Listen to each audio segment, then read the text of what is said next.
လက်တလုံးကျွန်တော်တွေးမိနေတဲ့လူတစ်ပေါက်နဲ့ပတ်သက်တဲ့အကြောင်းအရာလေးတစ်ခုရှိတယ်ကျွန်တော်ကသူတို့ဘာကိုအကဲဖြတ်ဝေဖန်မှုအရန်ကိုမြန်ဆန်ကြတယ်တစ်ခါလေးမှာသူတို့ပြောလိုက်တဲ့စကားလေးခွန်ကြောင့်ကျွန်တော်အကဲဖြတ်တတ်ကြတယ်တစ်ခါလေးသူတို့လှုပ်လိုက်တဲ့အပြုတ်မှုတစ်ခုကြောင့်ဒါပေမဲ့တစ်ခါတည်းမှာတော့သူတို့မလုပ်ခဲ့တဲ့အရာတစ်ခုအတွက်နဲ့လည်းစုံတယောက်ကိုကျွန်တော်ဝေဖန်မိတတ်ကြတယ်သူတို့မသွားခဲ့တဲ့နေရာသူတို့အကြောင်းမပြန်ခဲ့တဲ့စာသူတို့ရောက်မလာခဲ့တဲ့အချိန်စသဖြင့်ပေါ့ပြီးတော့အဲ့တင်းငယ်တဲ့အချက်လက်လေးတွေအရင်တစ်ဆင့်ကျွန်တော်ခေါင်းထဲမှာဇလန်တစ်ပုဒ်လုံးကိုဖန်တီးပြလိုက်ကြတယ်အဲ့ဒီလူဘယ်လိုမျိုးလဲဆိုတာနဲ့ပတ်သက်ပြီးတော့ဒါမဲ့တကယ်အမှန်တရားကတော့အချိန်တော်တော်များများမှာကျွန်တော်ကတစုံတယောက်ရဲ့ဘဝကိုပေါ်ရန်လောက်ပဲမြင်နေရတာပါတခုခုကိုကျွန်တော်နားမလည်နိုင်တဲ့အခါကျွန်တော်ရဲ့စိတ်ကအဲ့ဒီကွက်လက်ကိုဖြည့်ဖို့ကြိုးစားတတ်ကြတယ်ကျွန်တော်မှန်းဆကြတယ်ထင်ကြီးပေးကြတယ်အကြောင်းပြချက်တွေကိုစိတ်ကူးယဉ်ကြည့်ကြတယ်ဒီလူရိုင်းလိုက်တာလို့ကျွန်တော်တွေးမိကောင်းတွေးမိမယ်သူဂယုမဆိုင်ဘူးလို့လည်းတွေးမိမယ်သူတကူကောင်းဆန်တယ်လို့လည်းတွေးမိနိုင်တယ်ဒါမဲ့ကျွန်တော်မကြာခဏမေးလျော့နေတဲ့အရာထားပါပဲကျွန်တော်တွေးဆုံရတဲ့လူတိုင်းဟာမျက်စိနဲ့မမြင်နိုင်တဲ့ဝန်တော့မှုတစ်ခုကိုတည်ဆောင်ထားကြရတယ်အမှတ်တရတစ်ခုဆုံးရှုံးမှုတစ်ခုဘယ်သူမှဖွင့်မပြောဘူးတဲ့နာကျင်မှုတစ်ခုပေါ့တချို့လူတွေကလုံးဝတိတ်ဆိတ်စွာနဲ့တိုက်ပွဲတွေကိုဆင်နွှဲနေကြတယ်ပြီးတော့အဲဒီတိုက်ပွဲတွေကမျက်စိနဲ့မမြင်ရတဲ့အတွက်ကြောင့်နားလည်မှုလွဲခံရတတ်ကြပါတယ်တစ်ခါတလေမှာတိတ်ဆိတ်နေခြင်းဟာမာနကြီးရမဟုတ်ပါဘူးတစ်ခါတလေမှာဝေးနေခြင်းဟာညှင်းပယ်တာမဟုတ်ပါဘူးတစ်ခါတလေမှာပြက်ကွက်ခြင်းဟာမလေးစားတာမဟုတ်ပါဘူးတစ်ခါတလေမှာတော့ဒါရှင်သန်မှုစူးစမ်းနေအောင်တတ်ပါပဲလူတယောက်ကအပြင်ပန်းမှာအေဂျင့်နေပုံပေါက်နေပေမဲ့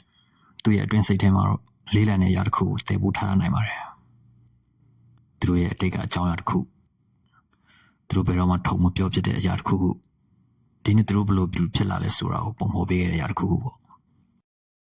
လူတယောက်ဟာအပြင်ပန်းမှာအေဂျင့်နေပုံပေါက်ပေမဲ့သူ့ရဲ့အတွင်းစိတ်ထဲမှာတော့လေးလံတဲ့အရာတစ်ခုကိုတည်ပို့ထားရနိုင်ပါတယ်သူတို့ရဲ့အတိတ်ကအကြောင်းအရာတစ်ခုခုသူတို့ဘယ်တော့မှထုံမပြောဖြစ်တဲ့အရာတစ်ခုခုဒီနေ့သူတို့ဘလို့ဖြစ်လာလဲဆိုတာကိုပုံဖော်ပေးခဲ့တဲ့အရာတစ်ခုခုပေါ့တကယ်မှန်တရားကတော့လူတိုင်းကသူတို့ရဲ့ဇလံကိုရှင်းပြဖို့အသင်ဖြစ်မနေကြပါဘူးသူတို့ကလူစုတွေမဟုတ်ဘူးဆိုတာတသက်ပြဖို့အတွက်နဲ့လူတိုင်းကအနာဟောင်းတွေကိုပြန်မစွားကျင်ကြပါဘူးတစ်ခါလေးမှာလူတွေကတိတ်ဆိတ်ခြင်းကိုပဲရွေးချယ်တတ်ကြတယ်တခုကိုဖုံးကွယ်ထားခြင်းလို့မဟုတ်ပါဘူးတချို့ဇလံတွေကရှင်းပြဖို့အတွက်အရန်ကိုကိုတာဆန်လို့နေလို့ပါပဲကျွန်တော်တို့စုံတယောက်ကိုအမြန်ဆုံးဖြတ်အကဲဖြတ်လိုက်တဲ့အခါကျွန်တော်ကခဏတာအချိန်လေးတစ်ခုကိုပဲတုံ့ပြန်လိုက်တာဖြစ်ပါတယ်ဒါပေမဲ့လူတယောက်ရဲ့ဘဝဆိုတာခဏတာလေးမဟုတ်ပါဘူးဒါနှစ်ပေါင်းများစွာဆူဆောင်းလာတဲ့အမှတ်တရတွေဖြစ်ပါတယ်အတွေ့အကြုံတွေဆုံးရှုံးမှုတွေတိုးတက်ပြောင်းလဲလာမှုတွေရုန်းကန်မှုတွေပြီးတော့တစ်ခါလေးမှာအသက်ရှင်သန်မှုကြိုးစားရခြင်းတွေပါဒီနေ့သင်တွေ့ဆုံရတဲ့လူတိုင်းဟာဒီချိန်လေးမတိုင်ခင်ထိသူတို့ဖြတ်သန်းခဲ့ရသမျှအရာအလုံးရဲ့ရလက်ပါပဲသင်ဘယ်တော့မှမြင်တွေ့ရမှာမဟုတ်တဲ့အရာတွေသူတို့သင်ကိုဘယ်တော့မှပြောပြမှာမဟုတ်တဲ့အရာတွေပေါ့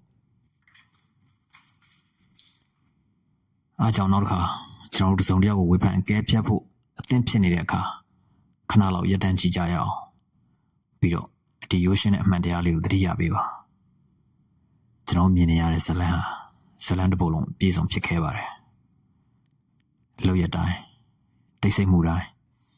ပြောက်ကွက်မှုတိုင်းရဲ့နောက်ွယ်မှာကျွန်တော်မမြင်နိုင်တဲ့အကြောင်းပြချက်တစ်ခုခုရှိနေနိုင်ပါတယ်ပြီးတော့တစ်ခါတည်းမှာလူသားတွေအနေနဲ့ကျွန်တော်တို့လုပ်ပေးနိုင်တဲ့အကျဉ်းသားတရားအပြည့်အဝဆုံးအရာတော့ကျွန်တော်ဟာဇလံပြည့်စုံမှုမသိဘူးဆိုတာကိုရိုးရိုးရှင်းရှင်းလေးဝန်ခံလိုက်ခြင်းပါပဲ